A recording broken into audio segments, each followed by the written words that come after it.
शेवटी असं असतं की आपण मी ज्यावेळेला शिर्डीला गेल्यानंतर मी बाळासाहेब ठाकरे आणि आनंद दिघे दोघांच्याही समाधीला भेट देत असतो.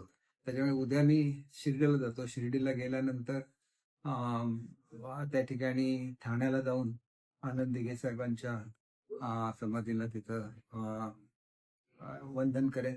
त्याचप्रमाणे बाळासाहेबांची स्मृतीस्थळ हे शिवाजी पार्क आहे, तिथं सुद्धा जाऊन खऱ्या अर्थाने दोन्हीही गुरु असले तरी आज आमच्या पक्षाचं नेतृत्व हे एकनाथ शिंदे साहेब करतायत.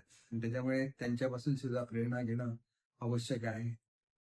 इतर आमचे मुख्यमंत्री उपमुख्यमंत्री त्यांचं सगळेच सहकार्य असतं, परंतु आपण सुद्धा या गुरुपौर्णिमेला आपले जे खऱ्या अर्थाने वैचारिक गुरु, जे हिंदुत्वाचे गुरु आहेत, त्यांना नमन करणं हे खऱ्या अर्थाने गुरुला नमन करण्यासारखं आहे. कारण राजकारणामध्ये विचारधारेला महत्व असतं आणि ही विचारधारा बाळासाहेबांनी कित्येक वर्षापूर्वी भारताला दिली आणि आज भारत त्या दिशेने मार्गक्रमण करत राहिल्यानंतर एक बलाढ्य राष्ट्र म्हणून भारताचा उदय झालेला आहे.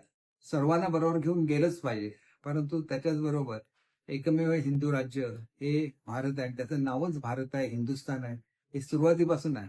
आणि त्याच्यामध्ये कुठल्याही धर्माचा भेदभाव असा बिलकुल नाही आहे.